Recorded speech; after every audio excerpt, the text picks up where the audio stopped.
ভাগ্যকে মানতে হবে দুষ্টু, কারণ ভাগ্যকে মেনে নিয়েছি বলেই বিএসসি পরীক্ষায় ফার্স্ট হয়েও আজ আমি ইঞ্জিনিয়ারের পথ ছেড়ে দিয়ে কেরানির পথটাকে বেছে নিয়েছি।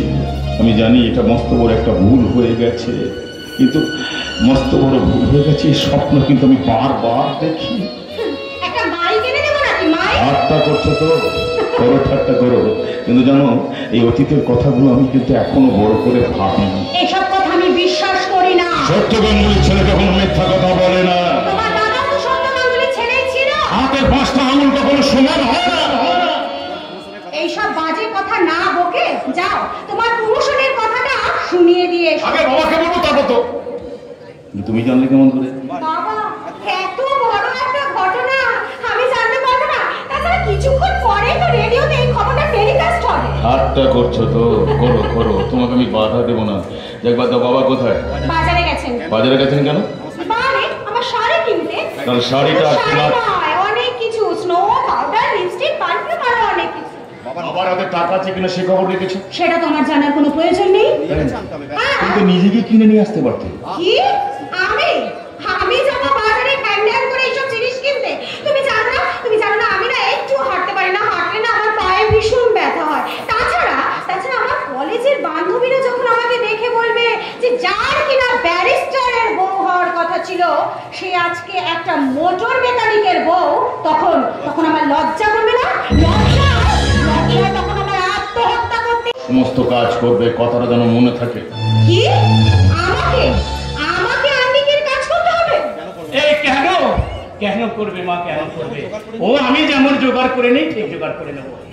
আর হেমন্তকে এত কিছু কথা বলার দরকার নেই। এই বেচারি সারাটা দিন হাড় ভাঙা পরিশ্রম করে বাড়িতে অনেক হয়েছে, এবার দেখি কি এনেছেন। দেখি এই দেখো আবার ঠিক আনতে পেরেছি কিনা। ঠিক আছে, পাউডারটা আরেকটু দামি আনলে অবশ্য ভালো হতো। ও ঠিক আছে, চালিয়ে দেবো। এবার দেখি আসল জিনিসটা কেমন এনেছেন সেটা। আসল জিনিস? বারে শাড়িটা কিনতেই তো বাজারে গেলেন, আবার বলছেন আসল জিনিস। কম দেখে পাচ্ছি না। ইস, এটা কি এনেছে? শাড়ি? আচ্ছা আপনি কি কানা নাকি বলুন তো? চোখে ভালো করে দেখতে পারেন না? এইরকম একটা শাড়ি পরবো আমি? শোনান, এটা শাড়ি না মশারি। এইরকম শাড়ি কোনো ভদ্রলোকের মেয়েরা পরে? আচ্ছা কি ভেবেছেনটা কি? আমাকে কি আপনারা দাসীবাদী সাজিয়ে রাখতে চান? চুপ করে আছেন কেন? বলুন কি ব্যাপার? আমার কথা শুনে একেবারে স্তম্ভ হয়ে গেলেন কেন? চুপ করে দাঁড়িয়ে আছেন কেন? আমার কথা জবাব দিন। কি জবাব দেবো মা? এই মাসের শেষ, এই হাতে পয়সা আমার যেমন ক্ষমতা আমি তেমন। কে বলেছিল আপনাকে শাড়ি নিয়ে আসতে? শোনা, কে বলেছিল আপনাকে শাড়ি নিয়ে আসতে? যত সব যান, ধরুন এটা এক্ষুনি বাজার থেকে গিয়ে পাল্টিয়ে নিয়ে আসুন। কাল সকালেই না হয় বলতে আনবো বৌমা। কাল সকালেই না হয় পাল্টে আনবো। আজ আমার আন্নিকের সময় হয়ে গেল। এখন আমার আন্নিকের সময়। শরীরটাও তাছাড়া শরীরটা আমার ভালো নেই। শরীরটা আমার ভালো নেই, অথচ দুবেলা ঘন্টা তিনটে ঘেরার সময় শরীরটা ভালো থাকে। যান বলছি, এক্ষুনি এই শাড়িটা বদলে নিয়ে আসুন। শুনুন, একটা কথা সবসময় মাথায় রাখবেন, আমি আপনাকে যখন যা বলবো মাথা হেট করে সব কথা শুনবেন। তাই তো করি, সত্য পালনের জন্য, সম্মান রক্ষার জন্য। আমি তো মাথা, আমি তো সব অপমান সহ্য করেছি, কিন্তু আমি একটা কথা কিছুতেই বুঝতে পারি। তুমি এমন বদলে গেলে কেন? এই কথাটা জিজ্ঞাসা করতে আপনার লজ্জা করছে না? লজ্জা করে, ভীষণ লজ্জা করে, ভয়ঙ্কর লজ্জা করে। তাই তো চুলের মতো চুপি আমি তোমার সামনে দাঁড়িয়ে থাকি, লজ্জায় মরে যাই বলি তো। আমি আমি তোমার সব অপমান সব আমি হাতে মুখে সহ্য করি। লজ্জা ভয় যদি না থাকতো, ভয় যদি না থাকতো, ভদ্রতার ভয় যদি না থাকতো, তাহলে তাহলে কখন আমি তোমাকে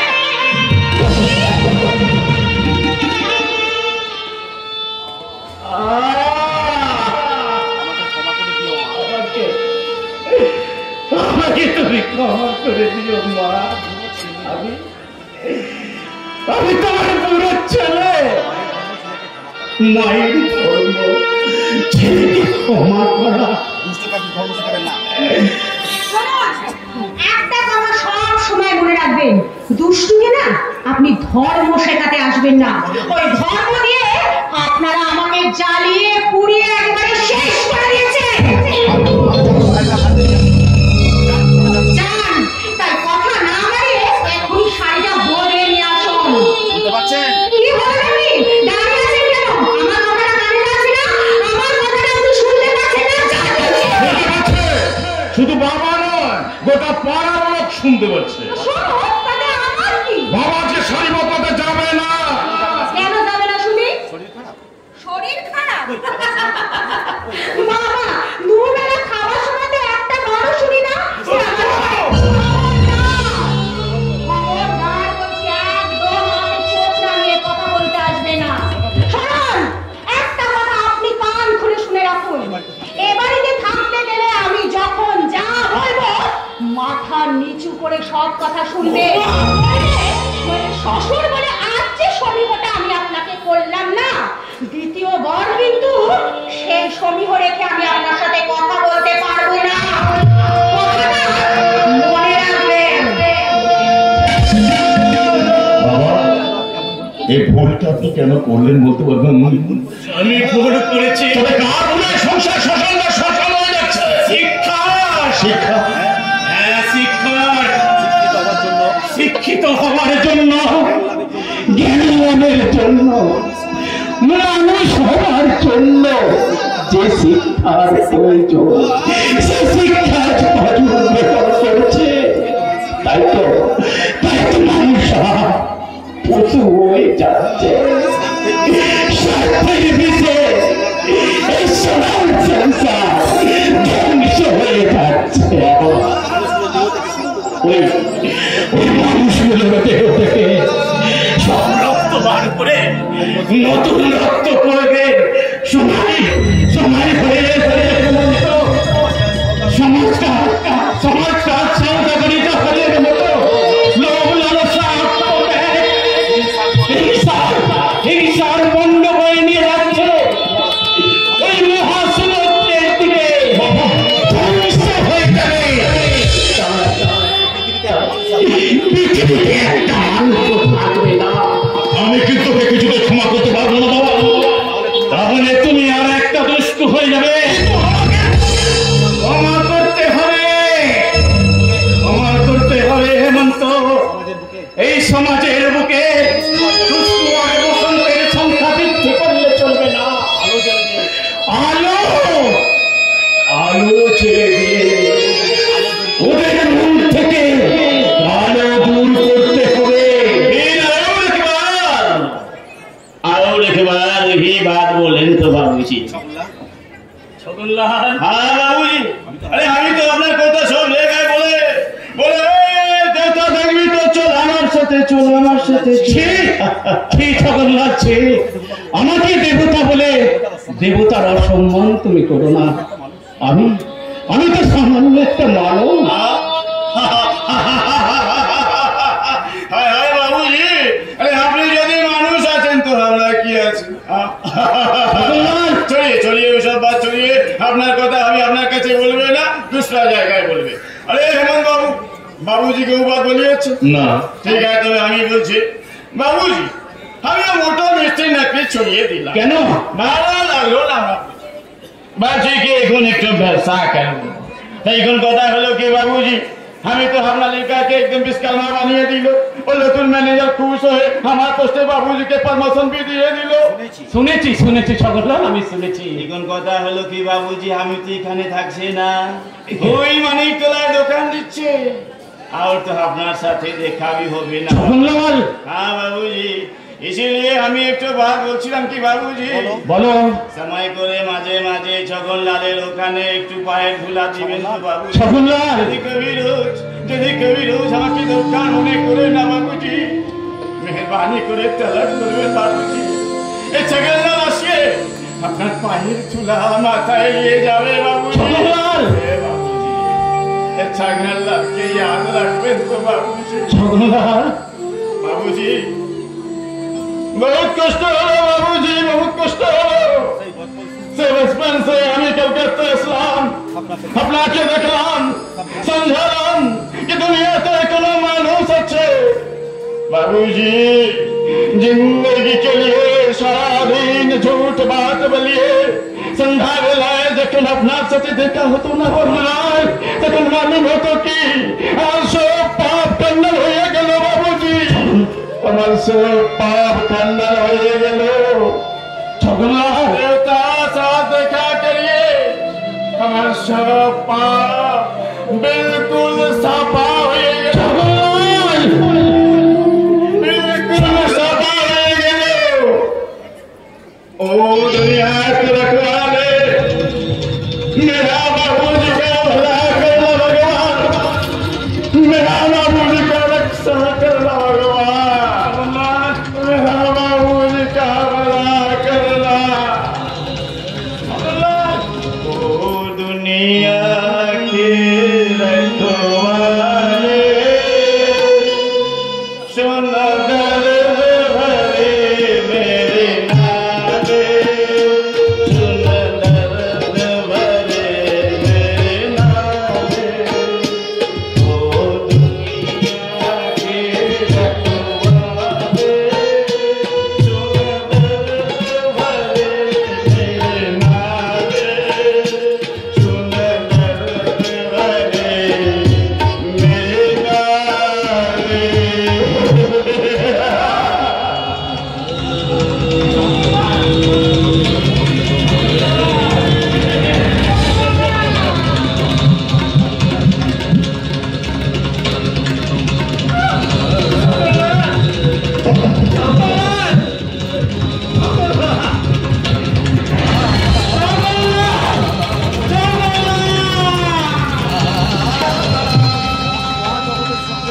মহাজগতে মহাজগতে সূর্য একটাই, প্রচন্ড উত্তাপ তার। একটা সরলরেখায় দুজনে দাঁড়িয়েছে, একদিকে আমি, অন্যদিকে নন্দা মুখুজ্জে। মধ্যিখানে প্রচন্ড যুদ্ধ। এই যুদ্ধে জিতবে কে?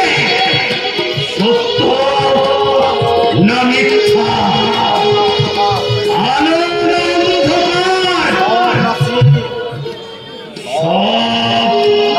নাসি।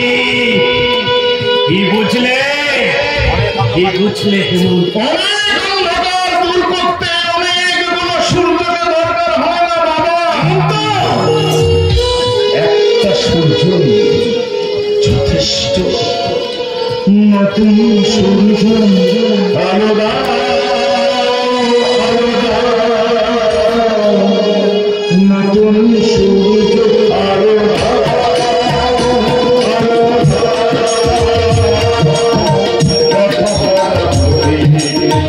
পথের ঠিকানা দাও, বলে দাও, বলে দাও, বলে দাও, বলে দাও।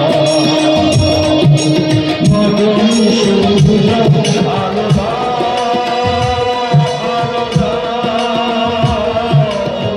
পথহারা পথের ঠিকানা দাও, বলে দাও, বলে দাও, বলে দাও, বলে দাও। নতুন সূর্য আলো দাও, আলো দাও।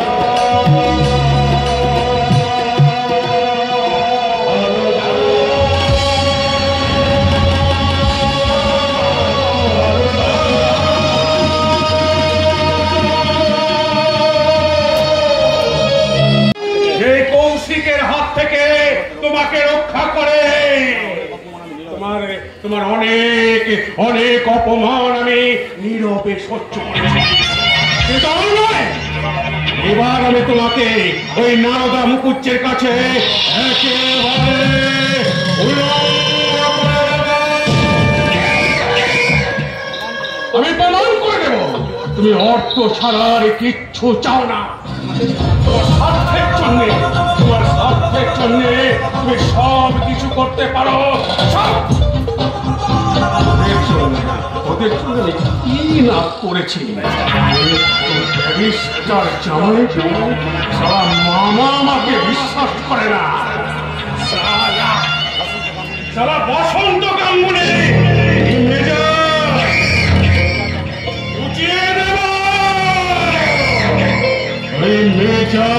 একেবারে আমি খুঁচিয়ে দেব। আমি মামাকে বুদ্ধি করে মোটর কারখানাটা কেনালাম, আর উনি সেই কারখানাটাকে ভেঙে দিয়ে রত্ন বিজনেস করবে। একটা জামিন আছে, এই কারখানার হেড মিস্ত্রি হচ্ছে ওর ভাই।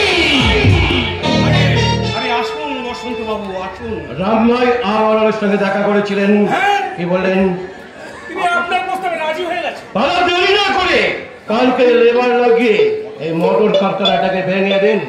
সম্ভব হবে না। শুনুন কৌশিক বাবু, ভাবলাম মকদ্দমার মক্কেল নিয়ে ব্যস্ত থাকলেও আমি জানি কারখানার লেবাররা হইচই করছে, কিন্তু আপনি ওদের সমর্থন করছেন কেন? বাজে কথা বলবেন না। বাজে কথা আমি বলি না, বাজে কথা বলি, বাজে সময় নষ্ট করলে এই অল্প দিনের মধ্যে আমি এত উন্নতি করতে পারতাম না। আর তাছাড়া আমার শ্বশুরমশাই আমাকে বিশ্বাস করে তার সমস্ত সম্পত্তি আমার উপর দায়িত্ব দিয়ে দিয়েছেন। আরে জানি জানেন তো আমার কথা মতো কাজ করছেন না কেন? সম্ভব নয়, কারণ অতগুলো শ্রমিকের জীবনে নিরাপত্তা হরণ করা সম্পূর্ণ বেআইনি। আমি আইন শেখাচ্ছেন কৌশিক বাবু। আপনি কি জানেন 2-4 মাসের মধ্যে আমি জজ হচ্ছি? আপনি জজ হচ্ছেন কি ব্যারিস্টার হচ্ছেন আমি আমার কোনো জানার দরকার নেই। আমার দায়িত্ব পালন করার দরকার আছে।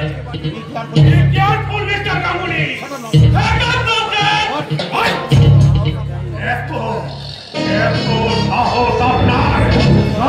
কত দেখেছেন কৌশিক বাবু? এবার দেখবো কি দেখাবেন? যে মোটর কারখানাটা আপনি ভেঙে দিতে চাইছেন সেই কারখানার শ্রমিকরা কিন্তু আজ এইখানে আসছে। সেটাও আমি জানি, কথাবার্তা বলতে হবে সেটাও আমি আগে থেকে ভেবে রেখেছি। আপনি তো অনেক কিছুই অনেক আগে থেকে ভেবে রাখেন। আগে থেকে ভাবতে না পারলে, আগে থেকে বুঝতে না শিখলে আপনার কাছ থেকে নারদা মুখার্জির সম্পত্তি আমি কি রক্ষা করতে পারতাম? কৌশিক বাবু,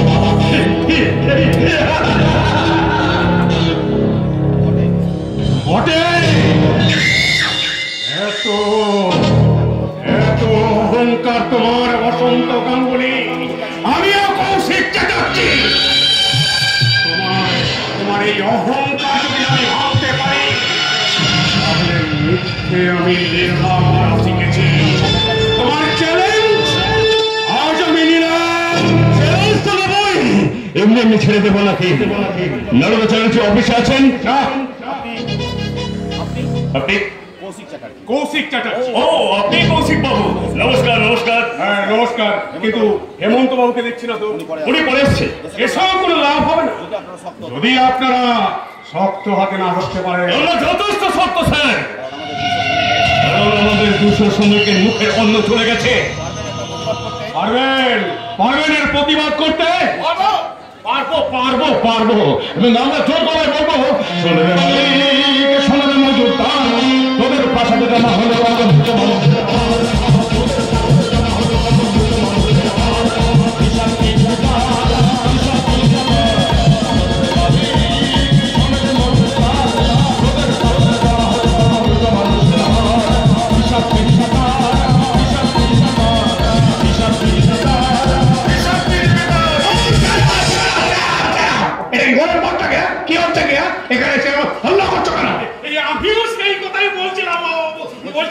যা বলার ভদ্রভাবে করো আর এই হইচই করো না। এরা কারা? এরা শ্রমিক। যে মোটর কারখানা আপনি তুলে দেওয়ার চেষ্টা করছেন, এরা সেখানে কাজ করে। হ্যাঁ সেটা বুঝলাম, কিন্তু তুমি এদের দলে কেন এমন করো? আমি এদের সঙ্গে কাজ করি বলেই। হ্যাঁ কি বলছো তুমি? এত লেখাপড়া শিখে তুমি মোটর কারখানায় কাজ করো? তোমার বাবার মুখে শুনেছি তুমি নাকি ইঞ্জিনিয়ারিং করছো। আমার ব্যক্তিগত ব্যাপারে আমি আপনার সঙ্গে আলোচনা করতে আসিনি। তবে কি জন্য এসেছো? দাবি জানাতে এসেছি। হ্যাঁ দাবি? প্রতিবাদ করতে এসেছি। কিসের দাবি, কিসের প্রতিবাদ? আপনি মোটর কারখানার মালিক হয়েছেন, নতুন করে কিনে নিয়েছেন, তাই তো? এক সপ্তাহে কারখানার মালিক আমার কাছে কিছু ঋণ করেছিল, শোধ করতে পারিনি, তাই মাঝে কথা বলবেন না। মোটর কারখানা কিনে নিয়ে আপনি মনে মনে স্থির করে নিয়েছেন ওই মোটর কারখানাটা আপনি তুলে দেবেন। আরে নোটিশ তো সেরকমই কি এই বসে তাই তো লেখা দেবে কি? আসলে সব জানার পরেও তোমরা কেন এসেছো বলো তো? আমরা এসেছি, আমার বন্ধুর আগেই বলেছে, আমি আপনাকে স্পষ্ট করে বলছি শুনুন। হ্যাঁ বলো। মালিক আপনি হচ্ছেন, আপনি হবেন, কিন্তু মোটর কারখানা তুলে দেওয়া যাবে না। তোমার আদেশে? না, আমার আদেশে নয়, আইনের আদেশে। কারখানা কিনেছেন, বেশ করেছেন, তাই বলে সেই কারখানা আপনি উঠিয়ে দিতে পারেন না।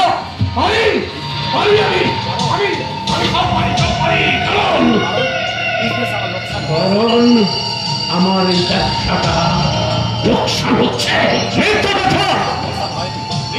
বিশ্বাস করি না, মিথ্যা লোকসান হয়নি। ওখানে আপনি অন্য কিছু করবেন, ঠিক করেছেন। আমি জানি কেমন করে আজ আপনি এত বড় মালিক হয়েছেন, কেমন করে অসংখ্য সোনার সংসার আপনি ধূলিসাৎ করছেন। আপনি ধাপ্পাবাজি করে, আপনি শুধুমাত্র ধাপ্পাবাজি করে ব্যবসা লস হচ্ছে না, আপনি ট্যাক্স পর্যন্ত ফাঁকি দিচ্ছেন, এটা আমরা জানি। আচ্ছা কৌশল, তুমি কি চুপ করে থাকবে, সহ্য করবে? কি করবো বলুন? তার মানে কিচ্ছু করবে না, এইভাবে দাঁড়িয়ে দাঁড়িয়ে দেখবে? উপায় কি মামা? কেন? বিপদটা যিনি তৈরি করেছেন সেই বসন্ত বাবুকে ডাকুন, তিনি এসে এদের সামনে দাঁড়ান। ভেতরে অনেক ব্যাপার আছে। ভেতরে অনেক ব্যাপার আছে মামা বাবু, সব দায়িত্ব তার হাতে তুলে দিয়ে নিশ্চিন্ত হয়ে বসে আছে। অনেক কিছুই আপনি জানেন না। পরে বলুন না কেন? তখন দেখো বসন্ত বাবুর নৌকা আজ দরিয়ায় ডুবছে। তখন আমি আপনাকে বলবো কেন ডুবছে, কি জন্য ডুবছে, কি কারণে ডুবছে, তার আগে নয়। কি হলো বসন্ত, কি তাহলে? ও তোমরা এখন যাও পরে। পরে এসে প্রশ্নই ওঠে না। আপনি এখানে নোটিশটা উঠিয়ে নিন। না, উঠিয়ে নেবেন না? কখনো না। আমি আজই লেবার দিয়ে কারখানা ভেঙে দেবো। আর বলতে হবে না হেমন্ত। আমরা 200 শ্রমিক কারখানার সামনে ভোটদান করে দেখবো, দাঁড়াবো, দেখবো কে কারখানা ভাঙতে এগিয়ে আছে। আপনি আমাদের মৃতদেহ মারিয়ে কারখানায় ঢুকেন, তার আগে নয়। জলদি জলদি চল। হ্যাঁ যাবো, নিশ্চয়ই যাবে, তো আমরা আমাদের অধিকার থেকে বঞ্চিত হব। যাবে না, তার মানে যাবে না তুমি। তোমাকে আমি আমার অন্য কারখানায় চাকরি দেবো। আর আমি বাদ দিয়ে 199 জন কি করবে? দাবি করে তোমাকে ভাবতে হবে না। তুমি আমার বন্ধুর ছেলে, আমার জামাইয়ের ভাই। লোক দেখাচ্ছেন আমাকে। আপনি তো ভুলে যাচ্ছেন যে আমি সত্য গাঙ্গুলির ছেলে। জেলে যাবে। চুপান! অনেক ধাপ্পাবাজি আপনি করেছেন। আমার বাবার সহজ সরল সুযোগ নিয়ে আপনি কোটি কোটি টাকার মালিক হয়েছেন। আপনার এই ধাপ্পাবাজি, আপনার এই জোর চুরি আমি ধরে ফেলেছি। আর আপনাকে আমি মেনে নিতে পারবো না, কিছুতেই না। তার মানে You are under arrest. আমি জানতে পারি। তুমি সমাজ বিরোধী, তুমি একদল কন্যা নিয়ে এসে অফিসের কাগজপত্র লুট করতে চেয়েছিলে। কাজেই 1 মিনিট দেরি না করে ওকে এক্ষুনি থানায় নিয়ে যান।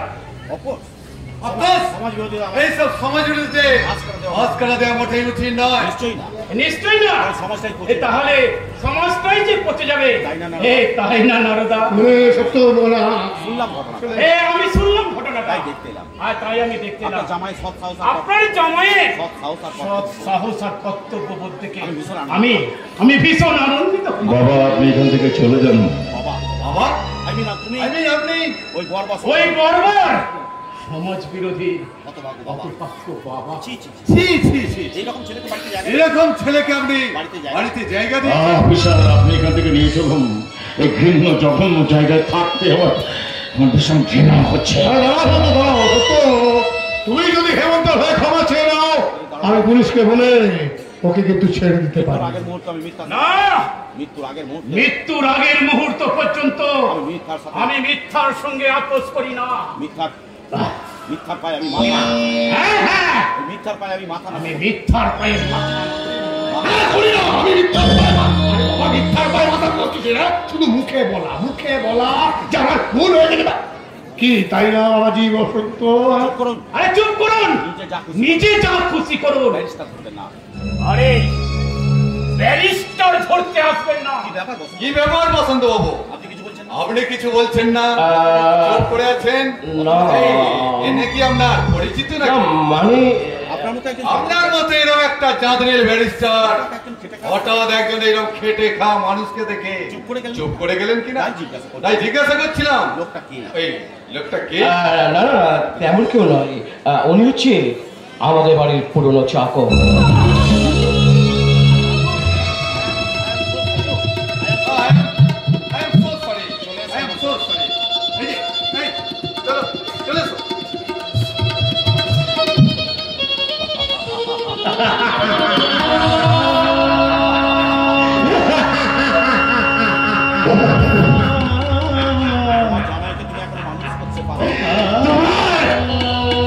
তোমার জামাইকে তুমি এখনো মানুষ করতে পারো?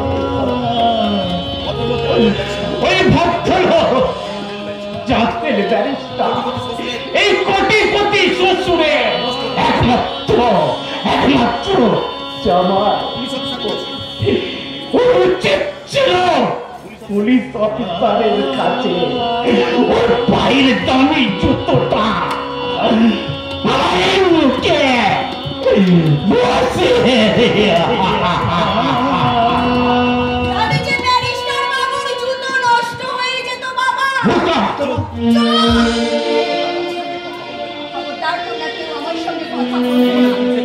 তোমাদের মুখ দিতে আজ আমার লজ্জা করছে। তোমরা মানুষ না, তোমরা সব এক একটা জানোয়ার।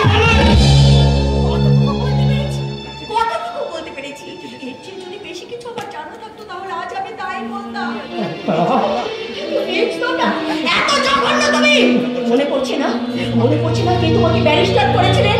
কে তার জীবনের সমস্ত স্বপ্নটুকু নিয়ে নিঃশেষ করে তোমাকে মানুষ করে তুলেছে? স্বীকার করতে লজ্জা করে পুলিশ অফিসারের কাছে মিথ্যে পরিচয় দিলে সম্মান চলে যায়। বাবা, তোমার সঙ্গে আমার কোনো সম্পর্ক নেই, কারণ তুমি আমার হাত পা বেঁধে একটা অমানুষের কাছে তুলে দিয়েছ। একে আমি পথের কুকুরের চেয়েও বেশি ঘৃণা করি।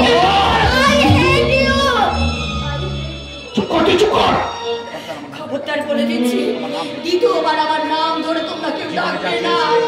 তুমি জীবনে যা চেয়েছিলে তুমি তাই পেয়েছো, তাহলে তাই দিয়ে তুমি সুখী থাকো। আমি চললাম। কোথায় যাবি? স্বর্গে। কি বলে? দেবতার পায়ের ধুলো মাথায় নিয়ে, তার আশীর্বাদ নিয়ে আমি তার সঙ্গে স্বর্গে যাব।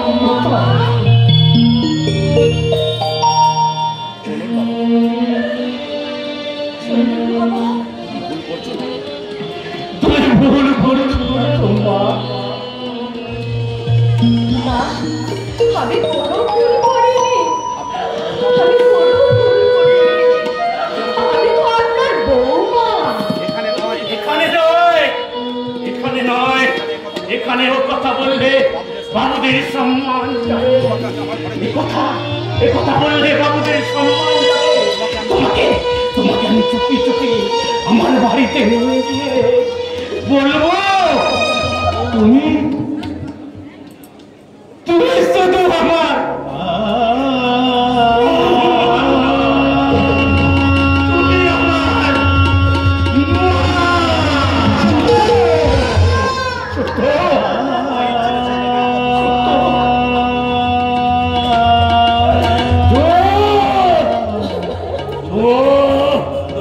পুরোহিত চলেছে দেবীর তপস্যায়।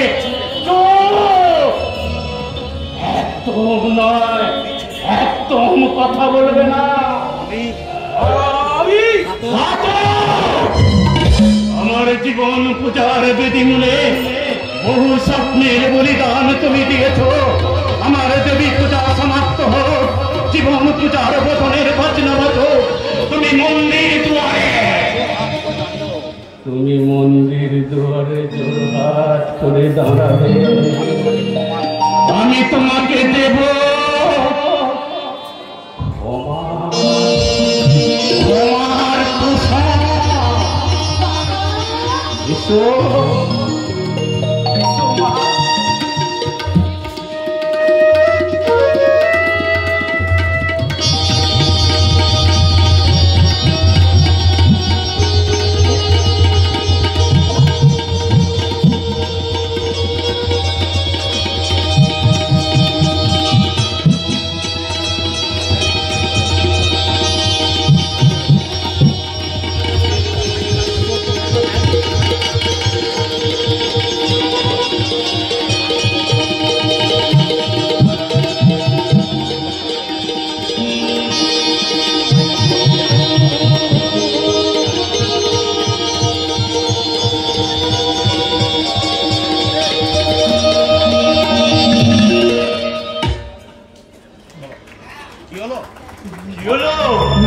আপনারা কি জীবন নাটকের সংলাপ ভুলে গেলেন নাকি?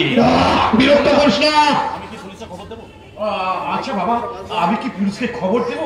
কি সর্বনাশ, এমন ভুল করবেন? পুলিশকে তো বলা যাবে না, বাড়ির পুরনো চাকরের সঙ্গে স্ত্রী চলে গেছে। বাবা, আপনি একটু ভিতরে আসুন, আপনার সঙ্গে আমার একটা জরুরি কথা আছে। চলো চলো চলো, তোমার সঙ্গে আমার কথা বলতে হবে, কিন্তু তার আগে আমার মুখটা আমাকে ফিরিয়ে আনতে হবে। যদি দরকার হয়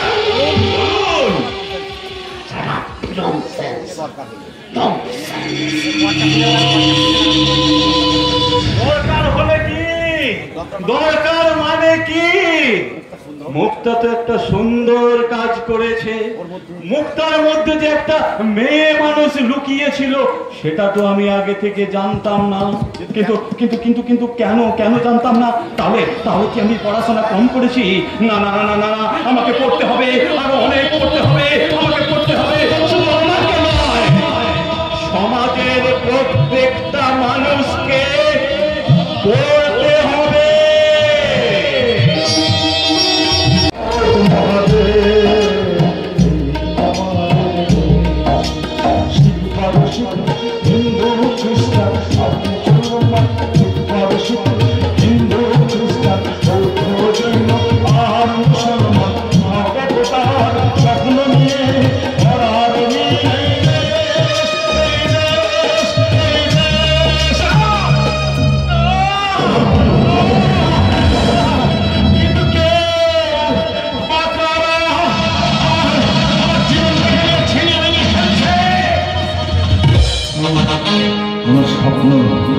আমার স্বপ্নগুলোকে মেরে ফেলতে চাইছে।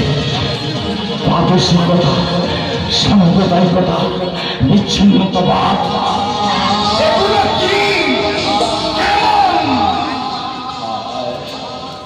খায় না গায়ে মা। আমি যখন গাজন হাজার হাজার মানুষের মিছিলে দাঁড়িয়ে ওই তীর্থ পথে এগিয়ে যেতে চেয়েছি, ঠিক তখনই এসেছে বাধা। ভয়ে ভয়ে যখন ভাতৃদ্বন্দ্বে লিপ্ত হয়, এই দেশকে ভুলে গিয়ে যদি যখন রাজনীতি করে, ওই রাজনৈতিক নেতাগুলো যখন মানুষকে নিয়ে খেলা করে, তখন আমি জ্বলন্ত মশার মতো ওই জাতীয় পতাকাটাকে তুলে ধরে চিৎকার করে বলি,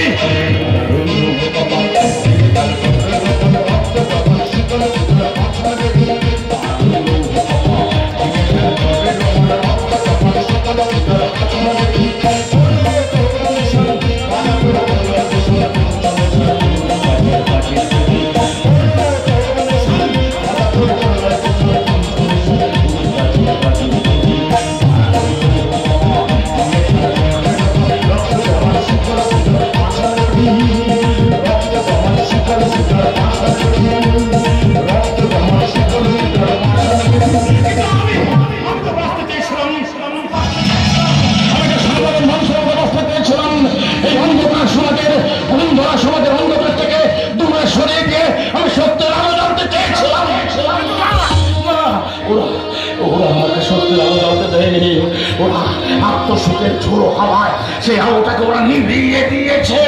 আমাকে আমাকে করেছে, আমার দেহ আমাকে রক্তাক্ত করেছে।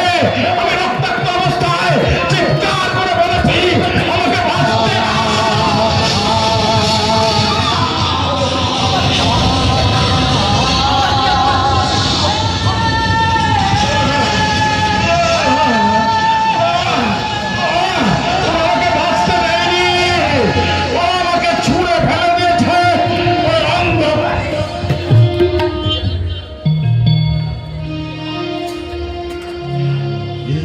জীবন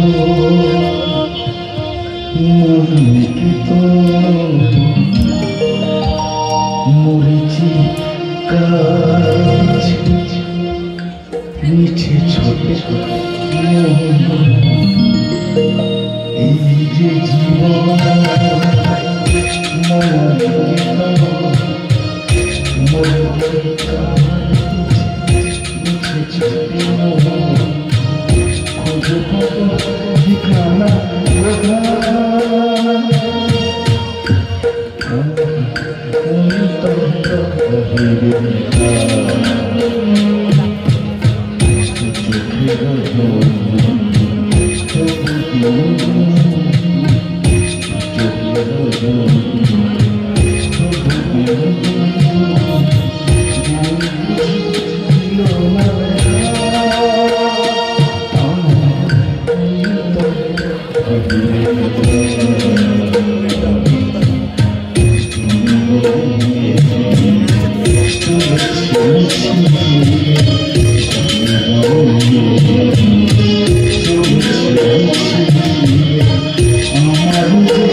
এই শালা কুকুর, তোরা দেখেছিস না? দেখেছিস কেন মানুষ খাবারের দিকে তোদের শালা এত লোক কিসে?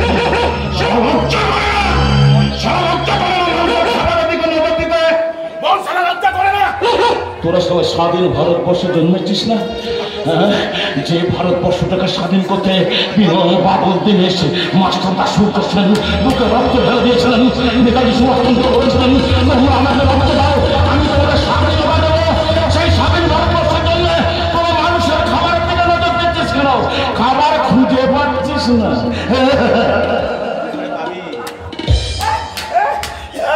খাবার খুঁজে পাবি কি করে? ওরা ভারতবর্ষ স্বাধীন হয়নি এখন এগুলো সেকুলার ট্রাইবের মতো কিছু বেঈমান স্বার্থপর নর্দমা ক্রিকেট থেকে জঘন্য মানুষ এই দেশে বাস করে, আর তারা সবাই মিলে ওদের খাবারগুলো খেয়ে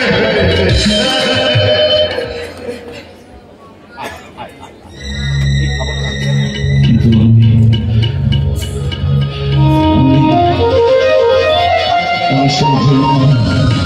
স্বার্থপর মানুষগুলোর আদর্শ অনুপ্রাণিত করে আমি নিজেকে বেঈমান তৈরি করতে পারিনি রে। তাই যুব যন্ত্রণায় ছেঁড়া তালি দেওয়া হেমন্ত বান্ধবী এই খাবারটা আজকে ভাগ করে খাবো।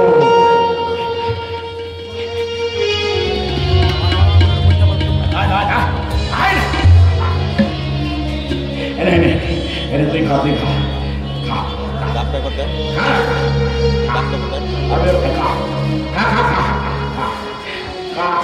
খা মানুষের খাবার তো রাখো,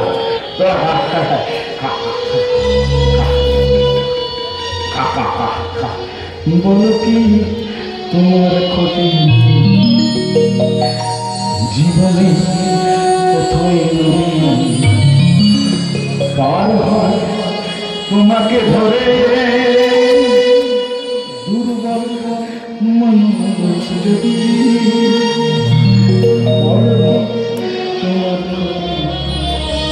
জীবনে নদী পার হয় তোমাকে ধরে দুর্বল মানুষ যদি মানুষ যদি সে না হয় দান কখনো হয় না মানুষ, যদি দান কখনো হয় মানুষ, লজ্জা কি তুমি পাবে না ও বন্ধু? মানুষ মানুষের জন্য জীবনের জন্য একটু সহানুভূতি কে মানুষ পেতে পারে না ও বন্ধু? মানুষ মানুষের জন্য মানুষের খাবার